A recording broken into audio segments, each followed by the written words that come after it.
ఒక తల్లి తన కొడుకు కనిపించట్లేదు అని కోర్టులను ఆశ్రయించారంటే ఆ తల్లి తన ప్రాథమిక హక్కులు క్లెయిమ్ తన ఫండమెంటల్ రైట్ అది. బిడ్డ చనిపోయారో లేదో తెలియదు, మనకి డిసపియరెన్స్ అంటే కనిపించట్లేదు, ఆవిడ ప్రాథమిక హక్కు అది. దీనిని ఇందులో ఎక్కడా కూడా కులం లేదు.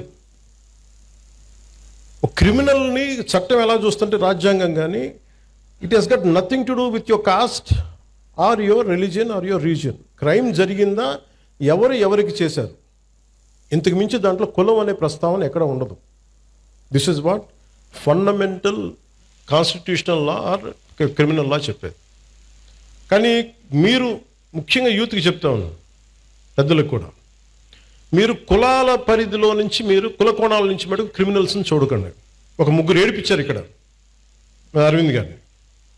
ఏడిపిస్తే వాళ్ళు ఏ కులం కంటే కూడా they have done a crime of hitting him. You should be looked at that part only.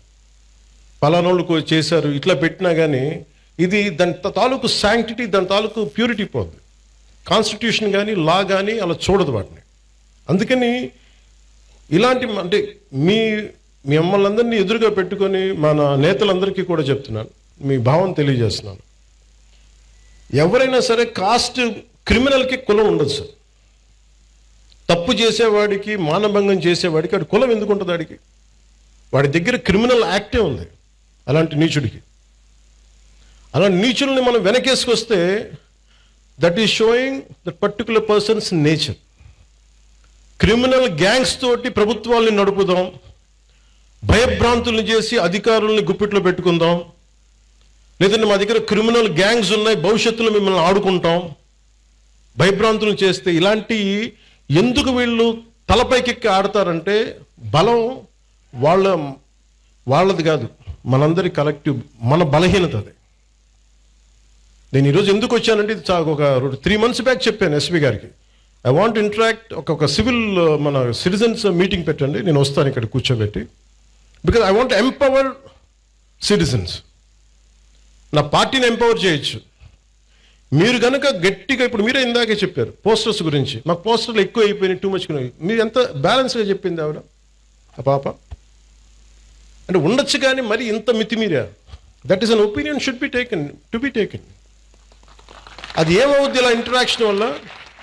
నా చుట్టుపక్కల ఉన్న రాజకీయ నాయకులు కూడా అర్థమవుద్ది, ఎమ్మెల్యేస్కి, ఎంపీలకి, అందరికీ అర్థమవుతుంది, మనం ఎక్కువ చేయకూడదు. కానీ ఒక కులానికి ఓటింగ్ ప్యాటర్న్ ఉంటుంది, కానీ సివిల్ రైట్స్కి ఓటింగ్ ప్యాటర్న్ ఉండదు. Why don't you become a part of that kind of team? మీ ప్రాథమిక హక్కులు కానీ మీ ఫండమెంటల్ రైట్స్ కానీ ఉల్లంఘన అంటే ఇలాంటి ప్రభుత్వాలు మేము ఎన్నుకోం. You can say it loud. ప్రజలు మారుతారు, పాలకులు మారుతారు. అలాగే మీరు కులాలని తీసుకొచ్చే క్రిమినల్స్కి కులాలను అంటగట్టి పలానా కులం అయితే మేము ఇంకోలా చూస్తాం, ఎక్కడా కూడా ఇది లేదు, రాజ్యాంగంలో ఎక్కడ రాయలేదు. ఇలాంటి క్రిమినల్స్ని వెనకేసుకొచ్చే రాజకీయ నాయకులను ఎవరైనా సరే మీరు ఆమడ దూరంలో పెట్టాల్సిందే, లేదంటే మీ భవిష్యత్తుకి భంగం కలుగుతుంది.